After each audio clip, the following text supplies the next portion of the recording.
Okay, so get this. Wearable tech. It's like everywhere, right? But we're going deeper past the step counters and fitness trackers, like way deeper. It's kind of mind-blowing when you think about it. We've gone from those clunky heart rate monitors to, like, clothes that judge your fashion sense. It's true. Mine throws a fit if I miss a workout. But hold on, because it gets weirder. We found articles about smart belts that, get this, tighten when you overeat.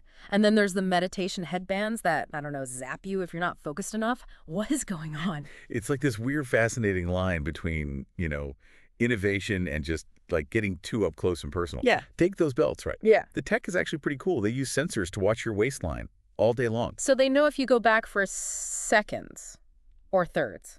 Pretty much. Sneaky. But, and this is a big but, a salad is going to, like, do different things to your waistline than a pile of nachos. Ah, good point.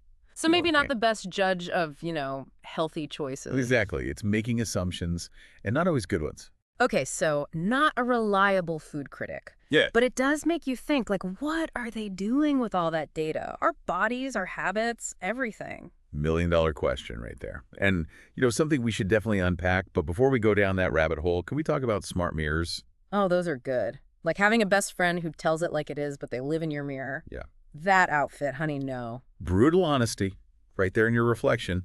Mm. But beyond the funny side, they're using some really advanced stuff. Facial recognition, analyzing your features, your skin tone, even like how you're feeling based on your expression. Hold up. It can tell if I'm having a bad day. That is both super cool and also, whoa, Right. a lot of power for, a piece of tech. Think about it, though. What if it could detect skin cancer or something just by looking at you? Okay, that's impressive. But, and I hate to be a downer, are they qualified to be making medical calls? That's the thing, Yeah. right? It's a slippery slope. And it all goes back to how we regulate all of this stuff. Because you need a new shirt is way different than go see a doctor now. And honestly, I don't need that kind of judgment for my reflection. Speaking of too much information, can we talk about how even our bathrooms aren't safe? Yeah, the smart toilet. Not exactly, the tech you picture on a magazine cover. Right. It's like, oh, you want to analyze what's going on down there and then tell me what to eat? No, thanks. But okay, how does it even work? Is there, like, a tiny doctor in there or something? Not quite. It's all about biosensors. They can, like, break down what's, Okay. Yeah. and look for stuff, blood, bacteria, even, like, how many nutrients you're losing. Okay, a mini lab in my bathroom. That's kind of cool, I guess. But then what?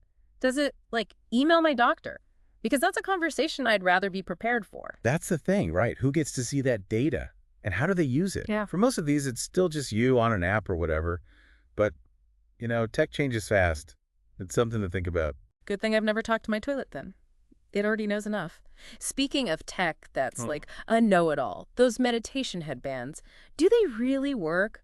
The whole brainwave thing seems kind of far out there. So they use EEG, right? Electro dot something or other. Basically sensors that pick up on the electrical activity in your brain. That's wild. But how does it know, oh, they're zen versus they need a nap?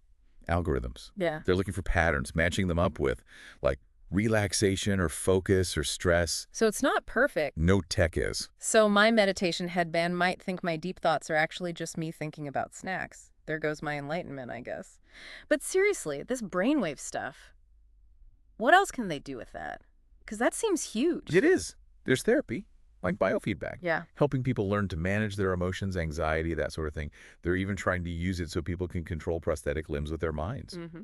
Or talk if they can't, speak out loud. That is amazing. But also, we've been talking about this. Who has access? What if your boss could see how stressed you are all the time? It's a slippery slope, for sure. It all comes back to ethics. Yeah.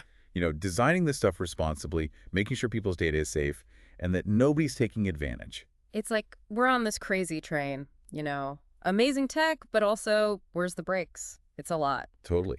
And that's why we got to have these conversations, because it's easy to get caught up in this shiny new thing, but then boom, the consequences hit. It's true. Remember when we were joking about our clothes gossiping? Yeah. And then we read about devices actually talking to each other. It's like, not so funny anymore, is it? The Internet of Things, or like IoT.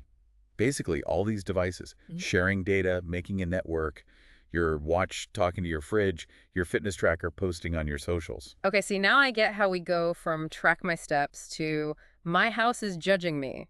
It's a slippery slope. Right. It's not just about, like, one device. Yeah. It's the whole system. And your data, it's not yours anymore, really. So it's not even if I trust my smartwatch, it's who my smartwatch trusts. That is a lot. Exactly. Transparency is key. Knowing what's happening, having control, that's got to be part of the design from the start. Feels like we've only dipped our toes in the water here. Smartwatches, smart mirrors, smart toilets. What's next? Flying cars that track our air miles. Who knows, right? There's talk about sensors you put inside your body, clothes that can tell how you're feeling. Okay, that's getting a little too sci-fi for me. Ugh. Exciting, but also yikes. It's a lot to take in.